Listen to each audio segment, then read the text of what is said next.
Hi guys, welcome to Pointy Not Sharp. Today we're taking a look at the Turkish G1 bayonet. Now this is a bayonet made to fit the G1 rifle, and I'll explain exactly what that is because it has a bit of an interesting history. It's just not just a standard Turkish rifle. But the bayonet itself was made separately to the rifle, and it was made by an unknown manufacturer in Turkey. I don't know which one. And there were less than 100,000 made in total, so the exact number isn't known. They're also made in the 1960s or mid-1960s, and that's really all we know about them. But I'll jump into the history, and the history is mainly that of the G1 rifle. I feel I should apologise now because I feel like it's going to be a bit of a short video as well. There's not a terrible lot to say about these. But the G1 is essentially an FN FAL made for Germany by FN in Belgium. Now, Germany wanted to manufacture FALs themselves, but they weren't able to get a contract, so instead they started making the G3 rifle. So they had 100,000 leftover G1 rifles that they didn't really want because they were going to outfit everyone with the G3. So they sold them, or they surplused them, and they surplused the majority of them to Turkey, and a small number to Rhodesia, and a small number to Portugal. But when they were surplused without bayonets. Now, I believe they most likely would have originally had the FN FAL Type 1, or Type A bayonet, which is one of my favourites. Fantastic little bayonet, flash hider, it's got a spring in there. For the, what do they call that? The offset recoil system or something like that, I can't remember what it's called. Really cool little bayonet, but they didn't get those, so they had to manufacture their own.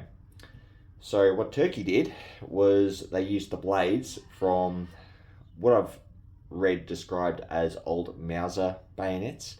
I'm assuming that's the plethora of crappy old Mauser bayonets they had in stock, like the old ersatz bayonets and things like that.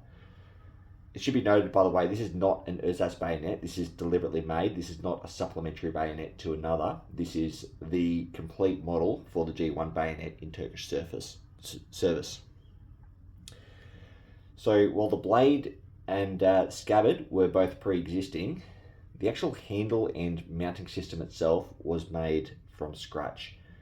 And the way they've done that, so the crossguard is obviously very simple, little muzzle ring there, but it's just 2 sheets of stamped steel that are riveted together with a couple of welds around the edge.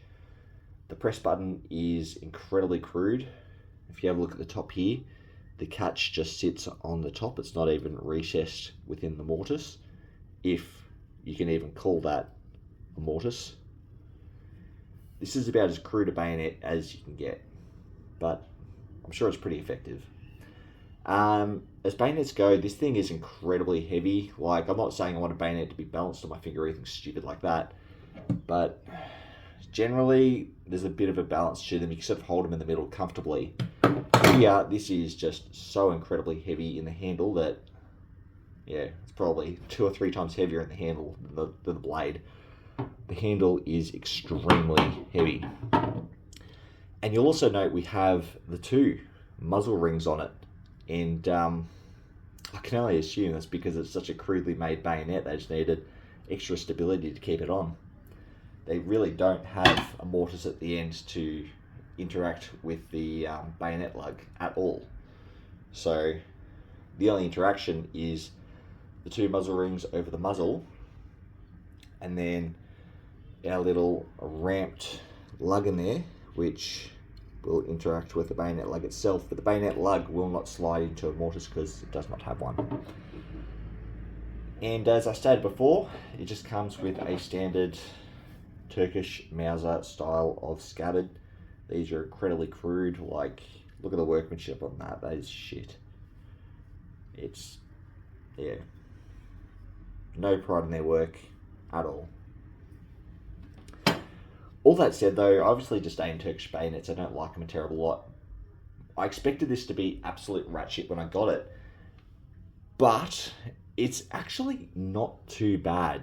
So the finish on the blade is quite a nice polish. It looks quite nice. It feels quite new. considering how crude it is, it actually does feel a little bit refined. And the handle, while it looks stupid and feels a bit stupid, it's finished pretty well, and you can get a decent grip around it. If you had a smaller hand than me, like a normal size hand, probably not the worst option in the world, but I would not want to use this as a knife at all, because that is just very uncomfortable. In terms of markings, we have no markings. I have seen some of these with a serial number stamped into the right grip and on the scabbard as well, but this one has no such markings. They're pretty common, pretty cheap. They turn up a fair bit and they don't command much of a premium price. I've dismissed them for the longest time because I don't particularly like them, and in all honesty, I'm going to sell this one. When I made a big purchase from overseas, I got 8 bayonets in one box. Probably 6 of them I bought with the intention of selling so I can keep the other 2, and I have no attachment to this one whatsoever. But still a cool little bit of history. I really like the G1 rifle, as rifles go. Like, I love FALs, but there's something about the G1 which is just a little bit special. I love that stamped foregrip, and I love the contrast with the wooden stock. Kind of reminds me of the Mag 58, which I used in the Australian Army. That was my baby for quite a number of years. Maybe I'm just being a bit nostalgic. Anyway, guys, that's all I've got to say about this. If you have anything further to add, please feel free to comment below, and thanks for watching.